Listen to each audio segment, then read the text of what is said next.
Once upon a time, in a distant Middle Eastern kingdom, a widowed mother had an only son whose name was Aladdin. Aladdin, wake up. The sun's rising. Already, Mother? They were very poor and lived from hand to mouth. Though Aladdin did what he could to earn some pennies by picking fruits in faraway places and selling them in market. One day, as he was looking for wild figs in a grove some way from the town, Aladdin met a mysterious stranger.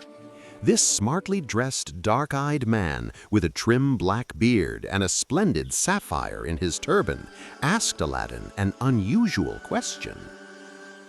How would you like to earn a silver penny?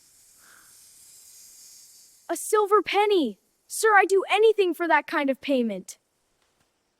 I'm not going to ask you to do much. Just go down that manhole. I'm much too big to squeeze through myself. If you do as I ask, you'll have your reward.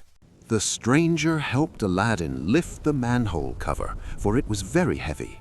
Slim and agile as he was, the boy easily went down. His feet touched stone, and he carefully made his way down some steps and found himself in a large chamber. When Aladdin's eyes became used to the gloom, he saw a wonderful sight. Trees dripping with glittering jewels, pots of gold, and caskets full of priceless gems. Unable to believe his eyes, Aladdin was standing dazed when he heard a shout behind him.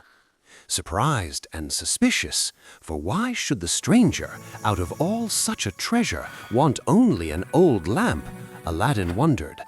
Perhaps he was a wizard. He decided to be on his guard. Closer. Give me the lamp. Let me out first. Hand it over. If I cannot have the lamp, no one will. A terrified Aladdin was left in pitch darkness, wondering what the wizard would do next. As Aladdin was looking for a way to get out, he steps on a magical gold ring. Not knowing what it does, he slides the ring in his finger. Genie of Ring appeared. At your command, sire. Now astounded, Aladdin could only stammer his wish to go go home. In a flash, he was back in his own home. How did you get in? Mother, you won't believe what happened. There was a man and a treasure chamber. Slow down, child. Where's the silver coin? I don't know, Mother. Oh, Mother, I'm so sorry. This is all I've got. When the mother rubs the lamp with cloth to clean it, the lamp begins to glow.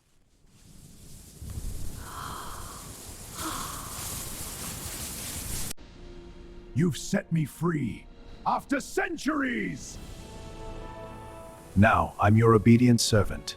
Tell me your wishes. Can you bring a lovely big meal for us?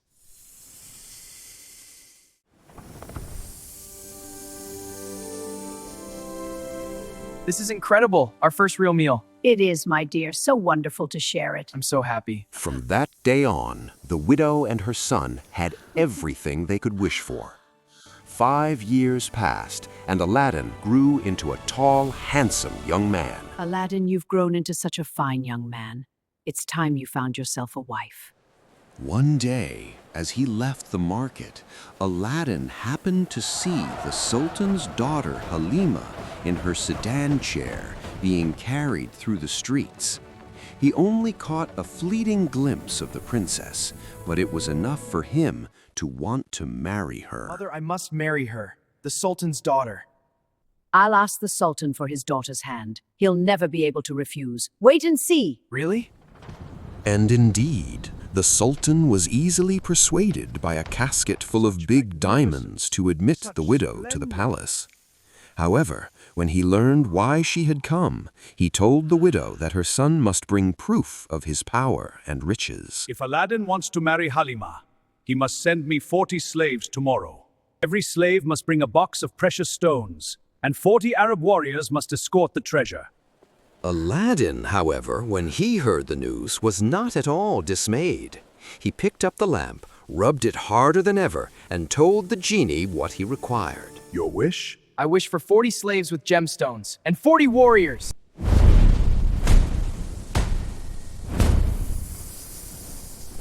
When he saw all this the next day, the Sultan was taken aback. He never imagined such wealth could exist. Just as he was about to accept Aladdin as his daughter's bridegroom, the envious chamberlain broke in with a question. But where will they live, Your Highness? Your wish? Build a great, splendid palace for Halima. It shall be done.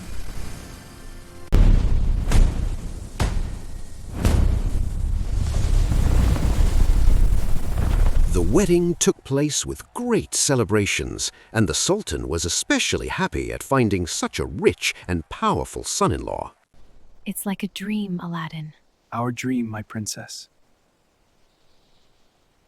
News of Aladdin's sudden fortune and wealth spread like wildfire, until, one day, a strange merchant stopped beneath the palace window. Old lamps for new! Old lamps for new!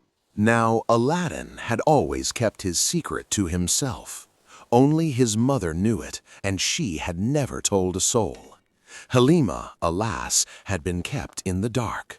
And so now, wanting to give Aladdin a surprise as well as make a good bargain, she fetched the old oil lamp. A new lamp for Aladdin! What a surprise he'll have! Indeed, a fine exchange. At last.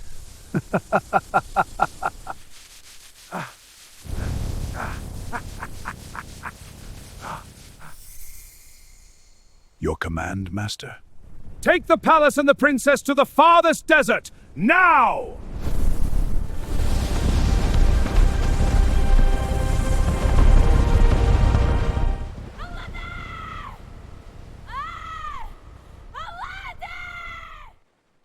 Halima? Halima! I told you Aladdin's fortune couldn't last. It's hopeless. Wait, the ring! There's still a chance.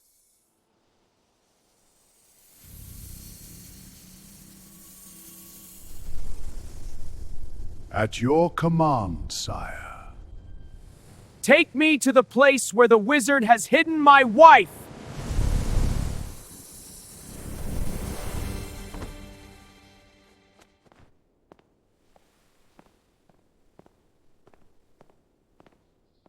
Bring me tea, girl. Psst, psst.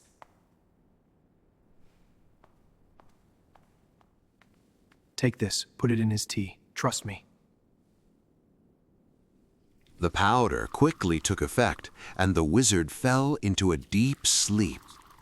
Aladdin hunted for the lamp high and low, but it was nowhere to be seen. But it had to be there. How otherwise had the wizard moved the palace? He looks underneath the pillow, and there it was hidden.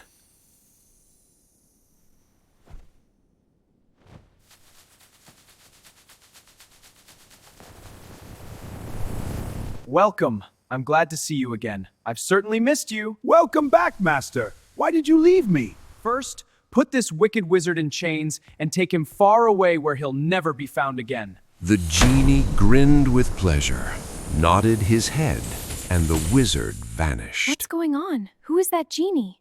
Don't worry, everything is all right now. Can we return to our kingdom? The magic that brought you here will take us back. Take us and the palace back to our own land. At the snap of a finger, the palace rose into the air and sped over the Sultan's kingdom, above the heads of his astonished subjects. It gently floated down to earth and landed on its old site. Aladdin and Halima rushed to embrace the Sultan. My child, you're alive! I missed you so much. My dear Halima. We're home. To this very day, in that distant country, you can still admire the traces of an ancient palace, which folk call the palace that came from the skies. And they say if you listen closely on a quiet night, you can still hear the faint hum of magic in the stones. Magical Wonder Tales.